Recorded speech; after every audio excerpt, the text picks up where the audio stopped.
They said it was a drowning, a vacation gone wrong, a tragic but peaceful accident in the cerulean waters of Costa Rica, where a father allegedly gave his life for his daughter, where the tides took Malcolm-Jamal Warner before the world could brace for the thunder that was coming. But if you've been paying attention, really paying attention, you'd know this was never just about a rip current, never just about water or waves or family getaways, because buried beneath the headlines and hollow tributes lies a truth so volatile, so radioactive, that to say it out loud is to risk your own silence. And now that Malcolm is gone, perhaps permanently silenced, it's time to stop whispering and start screaming, because the truth is, Malcolm didn't drown. He was erased, deleted, and dismantled in the most public yet undetectable way imaginable. And only now, in the dark glow of collective mourning, are the fragments beginning to surface, like shards of a shattered mirror that no PR firm can glue back together. And it all starts with the project no one was supposed to know about, a secret documentary, independently funded, personally driven, and potentially industry-destroying. A raw exposé titled Unscripted, The Price of Truth, where Malcolm, beloved as Theo Huxtable and long typecast as America's wholesome big brother, peeled back decades of silence to expose the machine behind the mask. A Hollywood not of glitz and inclusion, but of manipulation, coercion, and the slow, systematic destruction of any black man who dared to be both proud and principled. And what made Malcolm dangerous wasn't just his knowledge, it was his peace, his refusal to bend, his quiet dignity in an industry that expects a shuck and jive. And when Malcolm said no, when he turned down humiliating roles, when he walked away from emasculating scripts, when he rejected late-night slots designed to turn thoughtful men into caricatures, he didn't just decline jobs, he signed his own death warrant, because in this industry, silence is the only acceptable form of rebellion. And Malcolm chose voice, recording interviews with fallen stars, disillusioned executives, and former child actors who had been discarded like props after their usefulness expired. And while the media spun tales of a father's final act of bravery, while they showed sun-drenched montages and solemn piano scores, what they didn't show was the footage that disappeared overnight. The hard drives wiped clean, the cloud accounts breached just hours after his reported death, or the production crew who helped him film.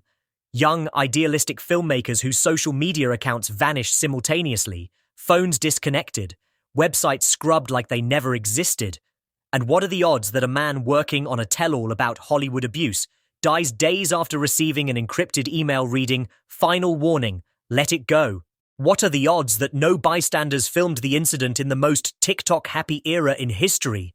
That no one on the beach pulled out a phone as a recognizable face like Malcolm fought for his life in public waters? And what are the odds that the resort, an elite destination known for its pristine security and round-the-clock surveillance, suddenly had no footage from that morning, citing technical malfunctions, while lifeguards on duty, 3 of them, according to policy, gave no statement and have since disappeared from employee logs entirely? These are not coincidences. They are choreography.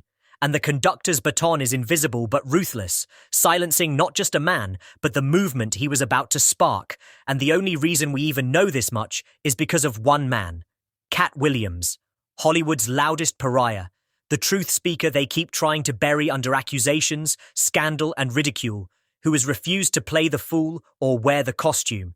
Who knows what happens when you pull back the velvet curtain and see the claws beneath the handshake? And when Cat sat down in that dimly lit studio and looked straight into the lens, his voice hoarse but unshaken, and said, "They kill your spirit first. When that don't work, they drown your body." The internet laughed, until the footage came out, until Malcolm's voice appeared in a leaked video, shot on a handheld, staring directly into the camera and saying, "If you're seeing this, I probably didn't make it back, but that doesn't mean I'm gone. It means I finally said enough." And those 19 seconds spread like wildfire, faster than the press releases, faster than the obituaries, because no one expected the dead man to speak for himself. And yet there he was, eyes steady, voice calm, a man who knew he was being watched and chose to say it anyway. And Kat says that was just a trailer, a glimpse of something larger, something rawer, and that the full video, over 2 hours of unfiltered testimony, survivor interviews and names named, is trapped on a corrupted drive that he's been trying to restore ever since. And but what they didn't count on, what the machine never anticipates, is what happens when silence doesn't scare everyone, when a man like Cat Williams refuses to back down, when fragments of truth begin slipping through the cracks of their polished facade. Because while the mainstream media cycles through feel-good reruns of The Cosby Show, parading Theo Huxtable like a hologram of the past, pretending that Malcolm-Jamal Warner was only ever a character and never a man, Cat is holding the line, and now others are starting to whisper, starting to remember, starting to question the stories they were fed, because secrets don't stay buried forever, not even when Hollywood shovels dirt by the truckload, and behind the scenes, a ripple effect is unfolding. Activists digging into the timeline, tech experts volunteering to recover the corrupted drive, black independent media launching podcasts dedicated solely to Malcolm's final days, and in the chaos, a name emerges. A producer from the 1990s sitcom era who had multiple NDAs filed against him by young actors who allegedly crossed paths with Malcolm during the final interviews for Unscripted, and now that name is gone from IMDb, scrubbed from press photos, quietly on sabbatical, while the industry pretends not to notice.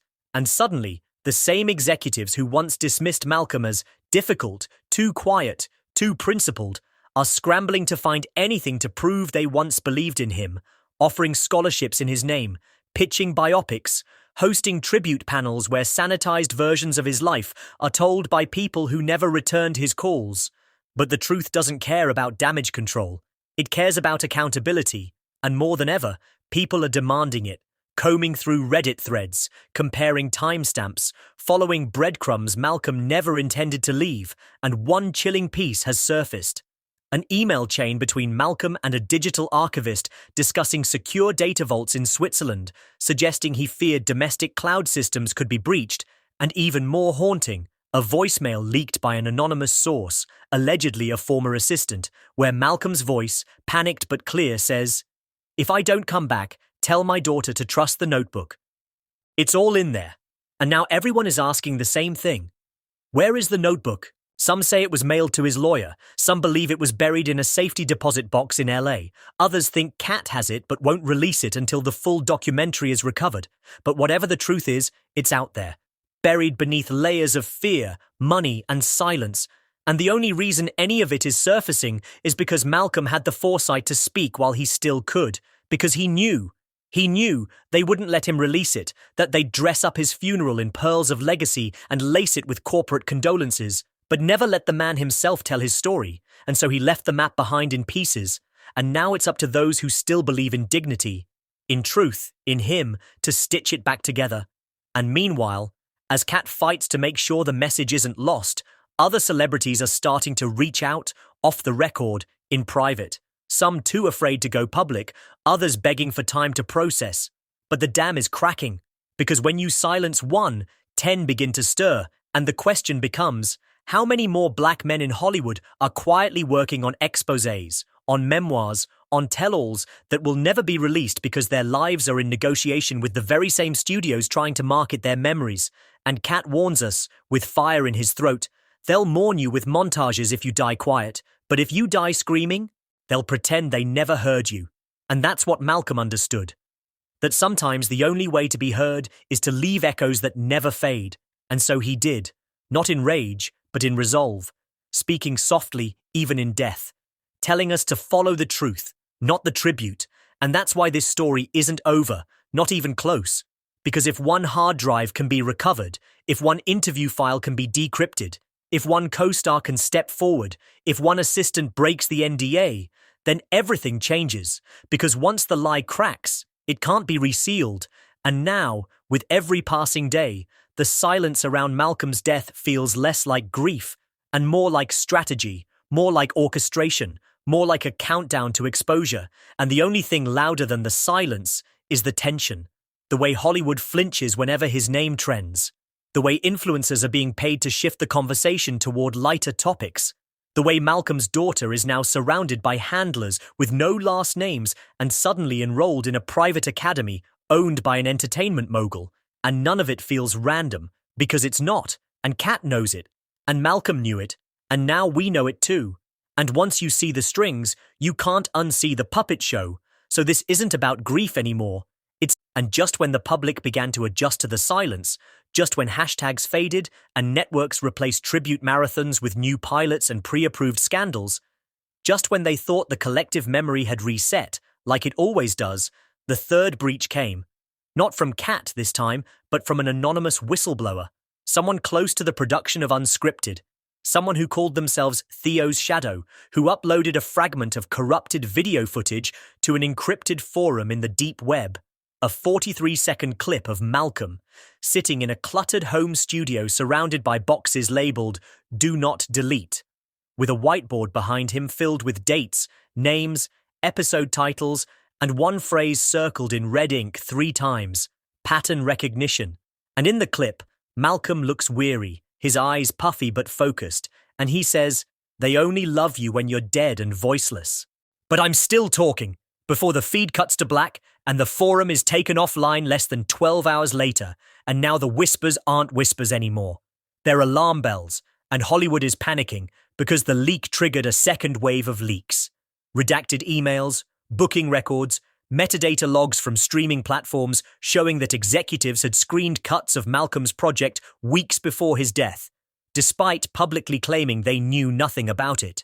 And suddenly the term unauthorized internal screener becomes the trending phrase in media watchdog circles, and lawyers begin circling not for justice, but for damage control, issuing cease and desists, freezing accounts, threatening lawsuits, and yet the more they push to bury the truth, the more the people dig, and somewhere deep in this unraveling digital trench war, a name resurfaces.